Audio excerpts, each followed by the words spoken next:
All right, in today's edition of 5 Questions, it's a title in progress, I don't even know what to call this yet, we're going to talk about the Dallas Mavericks, the defending Western Conference champions. They made it to the finals, lost to the Celtics, lost to a clearly better team, and it exposed some flaws that the Mavericks had in their roster. They made some moves in the offseason. They're hoping for some second-year leaps or third-year leaps from some of their young players. So let's talk about the Dallas Mavericks. Let's look at their roster. Let's see what questions I have that I want to see throughout the season. So the first question we got here is a playoff question, and this might be a two-parter question the more that I think about this, but it's simply, will the role players short circuit on shots again at any point in the playoffs? And to me, there's a few ways that this happened during the NBA Finals, at least, where throughout the playoffs, the Mavericks were getting all types of corner threes. They were shooting the ball really well. And then by the time the finals rolled around, a lot of the Mavericks' bread and butter stuff were taken away by the Boston Celtics because they had so many great defenders and didn't always have to send two at Luka and Kyrie all the time, which creates those corner threes, which creates the pocket pass or the lob pass to either Derek Lively or Daniel Gafford. The Celtics made sure to take away the Mavericks' corner threes and lob threat, and then they had to basically force the role players to shoot on the wing, above the break. They made Luka and Kyrie take tough threes. The Celtics did a good job of taking that away, and I think part of the reason it worked was also because they could play Luka and Kyrie straight up, and the Mavericks could not find that consistent, reliable third shot creator, the guy that could attack a closeout and attack off the dribble and make something out of nothing every once in a while to spell Luka and Kyrie. And I wonder if that was one of the reasons why the Mavericks shooting short-circuited in the finals a little bit. And so I'm wondering, with the revamped moves they made, are they better equipped now to withstand that if they make another deep playoff run? They obviously made some moves in the offseason to address the shooting part of the problem, adding Klay Thompson, getting Quentin Grimes in that bajillion team trade. Najee Marshall shot really good from three last year. I just wonder, however, did they do enough in the shot creation department? Getting Spencer Dinwiddie back, how much does that really move the needle? Will Jaden Hardy take another step forward and get more consistent playing time? There's a lot to be answered in that regard. The Mavericks did do a good job of addressing the shooting part of the problem, the shot creation part of the problem, which to me those two things are tied together. That's going to be something that's going to be worked out throughout the season, but I like the moves they made. Next up, we have the volatility question, and that is simply, is Klay Thompson washed? And that was sort of, I wouldn't say the consensus last year, but you look at Klay Thompson's numbers last year, still averaged nearly 18 points a game, shot 38% from three, which is low for him. He's not the same defensively. He's not somebody you're going to put on quick guards anymore. He can guard some power forwards now, but I think that's just by product of him not being able to move the same. And he is 6'6" and does have some strength, so that's probably where you want to put him. You can put him on bigger wings sometimes, but if you put him in front of like Jason Tatum or Jaylen Brown at this point, not the 2022 finals per se, it's not going to look too good. So with the Mavericks basically giving him a $50 million contract over 3 years, they are obviously bringing him in to use his shooting gravity. Klay Thompson, believe it or not, still attracts a lot of attention as arguably the second greatest three-point shooter in NBA history. He still can draw two if you run him off of off-ball actions, and that's going to be stuff that'll open things up for Luka and Kyrie. And I'm sure you could do the thing where if you just took Klay Thompson and put him in PJ Washington's place during those finals where he was taking all those corner threes and missing, or those above the break or wing threes that the Mavericks were missing, Klay Thompson solves a lot of those problems. Now, of course, where this question could more apply is on the other end of the floor, because Klay Thompson, let's face it, at this point, he's just not the same defensively. And if he's going to be in the starting lineup, just how much of a hit defensively is that starting lineup going to take? Because you could insulate Luka and Kyrie with a little bit more effort from Luka and Kyrie too. The Mavericks were able, especially post-trade deadline, to be an elite defensive team. They were like top 7 post All-Star break, post trade deadline, But adding Klay Thompson to the starting lineup, if you presume the starting lineup is Kyrie, Luka, Klay Thompson, PJ Washington, and Derek Lively, you have, with Derek Lively, you obviously have the rim protection and defense, and he can move his feet on the perimeter more than he gets credit for. And then you have PJ Washington, who is a tough, rugged, big wing and showed that he was really good defensively during the playoffs. But if you have two players who, at their best, if they try, can be average-ish defensively, and then PJ Washington, who at his best can show he's above average but is usually just fine, and then Derek Lively, who's a really good mobile center, and then you insert Klay Thompson, that's going to be the question. How much is this decline real? How much can Klay Thompson stave off the decline as he plays over his contract the next few years? And that leads me into my next question, which is the obvious question, but we have to talk about it anyway. Can the Mavericks, from start to finish this year, be a top 10 defense?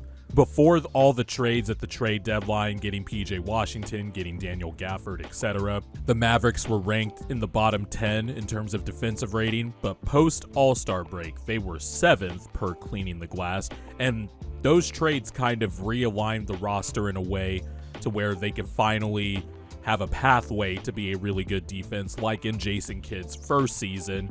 That year, they made it to the 2022 Western Conference Finals. Getting Daniel Gafford gave the Mavericks at least 48 minutes of athleticism and rim protection between Gafford and Derek Lively. PJ Washington added another big wing. And the Mavericks now have added some pieces during the offseason, getting Najee Marshall, getting Quentin Grimes. You're hoping that Klay Thompson can at least provide some things defensively, not the stuff that he used to be able to provide defensively, like I mentioned in the last question, but he is still 6'6", he's still like 230. You can still use him in a lot of ways defensively, but the Mavericks added a lot more defensive versatility. They can use a lot more different lineups.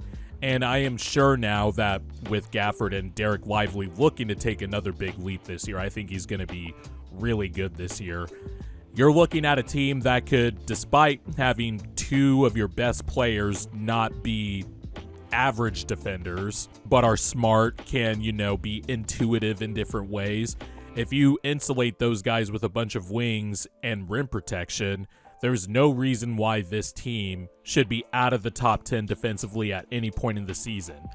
It does, however, lead me into my next question, and it's a concern that I do have defensively with the Dallas Mavericks, not the structure or the scheme itself or anything like that, and we're going to go with the basketball question. Who is the point of attack defender on this Mavericks team?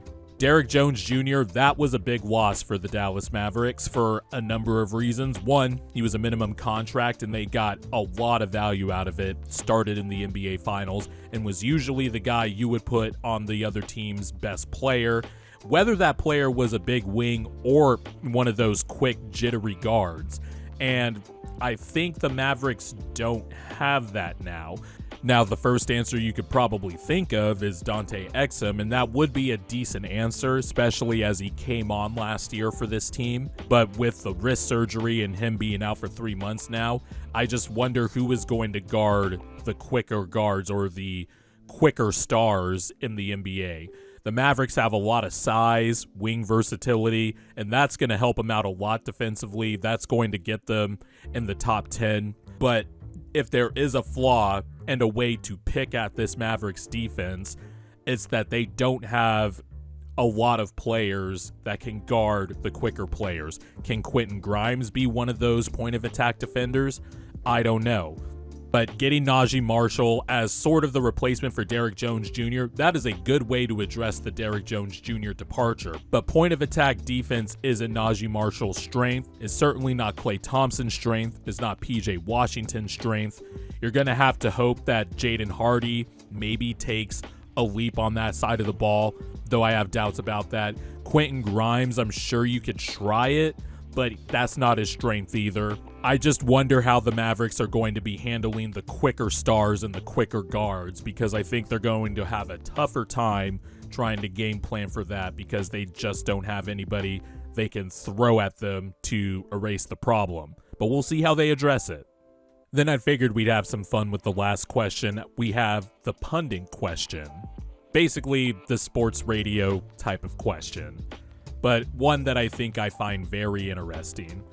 Is this the year that Luka Doncic finally wins MVP? 3 out of the last 5 years, Luka has finished top 5 in MVP voting. 4 out of those last 5 years, he's finished at least in the top 6. Last year, he finished 3rd behind Shai Gilgeous-Alexander, who was 2nd, and Nikola Jokic, who won the MVP last year.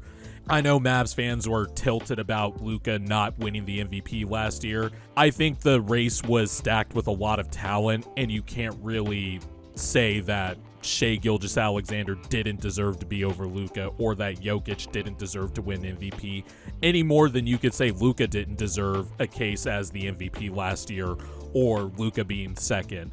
I think the league is just stacked, and there's more stacked MVP caliber players than I can remember. Now, this year is very interesting because there's only been 2 years in Luka Doncic's career where his teams have finished with at least 50 wins, and I think his team this year, more than any other year, is primed to win 55-plus games. Now, I know they are in a stacked Western Conference, but now that their team is set, the guys from the trade deadline last year that helped him have the defensive turnaround, they're going to be there for a full training camp, offseason, preseason that's currently underway. I think the Mavericks are well positioned to win a lot of games. And if Luka puts up the same numbers he did last year, but the Mavericks have 55-plus wins, I could definitely see him being at the top of the MVP candidate list, along with Jokic and Shai Gilgeous-Alexander, who I expect to be up there as well. But if you're talking about chances of winning the MVP this year, I think going into this year, this is Luka's best chance to finally nab the MVP, because it seems like he's been up there for a bit now. Of course, Jason Tatum could make a sneaky MVP case if he remembers how to shoot a three-pointer again, but Luka is going up against stacked competition. But the best part is, I think this team, more than any other Luka Doncic-led team so far in his career, they're primed to win a lot of games. Luka is still going to be the commander-in-chief and mastermind of that entire offense. And the Mavericks being good defensively from the jump while still being one of the best offenses in the league, that's going to add up to a lot of wins, and Luka's going to be the engineer of that. And I think he has a very good chance to win the MVP this year.